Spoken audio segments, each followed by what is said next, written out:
I'm curious. I would imagine you kind of have a problem with the premise of the question here, because you argue that these companies are not, in fact, rolling back their DEI programs. But I got to tell you, it's what it looks like to me. I think it's a moment of evolution. Definitely the legal, political, social landscapes are changing.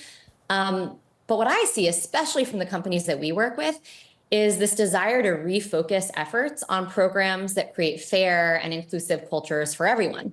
And the good news is that that's a goal that's pretty universally popular.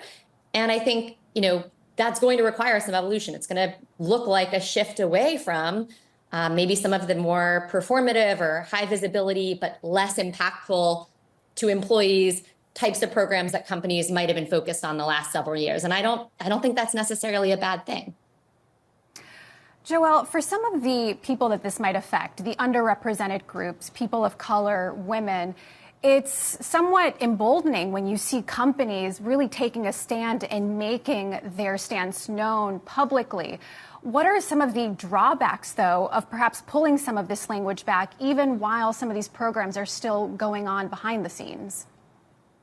I think the risk is that companies are going to signal in some of their messaging that they no longer care about casting a wide net for talent. They no longer care about building cultures where people from all backgrounds and all identities can come together and do their best work and thrive, which, communicating that you care about those things is actually pretty essential to building a future-ready company. It's the type of thing that attracts the best employees. It's the type of thing that unlocks engagement and performance when you feel like you belong, when you believe your company cares about these things. So I think what companies should do, if they truly do still care about those goals, but just don't want to be associated with this now highly charged acronym DEI, is communicate more precisely about what it is they're actually going to be doing. So maybe they are no longer going to be tying, executive compensation to hitting targets, which, by the way, is the type of thing we haven't seen be all that impactful. It's focused on sort of one of the most lagging indicators of whether you're building an equitable, inclusive culture.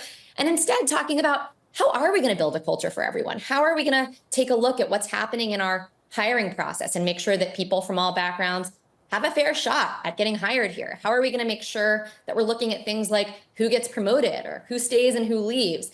And if we're consistently looking at those things and we're addressing any problems that we identify, I think that'll help employees understand that, the acronym wasn't really what mattered. What mattered is, are we actually doing the things that make our culture more diverse, more fair, more inclusive? And those are actually the types of things that, by and large, I see companies continuing to focus on. I imagine that you have data that shows that there's a business case for doing this. If that is indeed the case, then why doesn't the free market solve this? Or do you think that the free market could solve this? I actually think the free market does solve this to some extent, which is why I'm not that concerned that companies are going to stop doing the things that help them compete for the best talent, that help them build cultures that unlock performance. But I think the business case is complicated. It's not true that you just make your team, somewhat marginally more diverse and magic happens and your, share price goes up. I think, what actually tends to unlock performance, what actually tends to drive better business outcomes is some of the hard work of building a healthy and inclusive culture.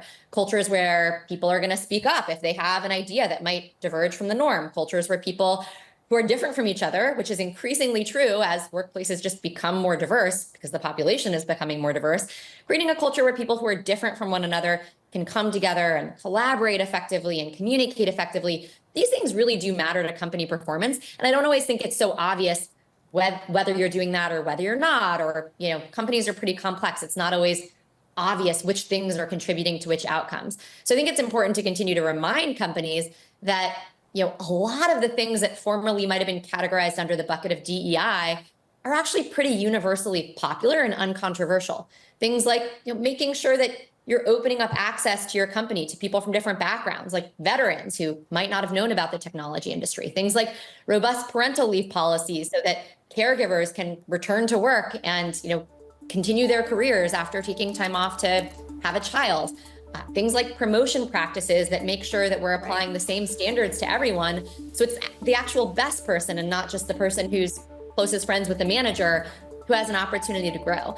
The vast majority of things that we categorized previously under this bucket of DEI, they help companies perform better, they make organizations more fair, And the vast majority of people think they're a good idea. And those are the types of Right. things that I just don't see companies shifting away from.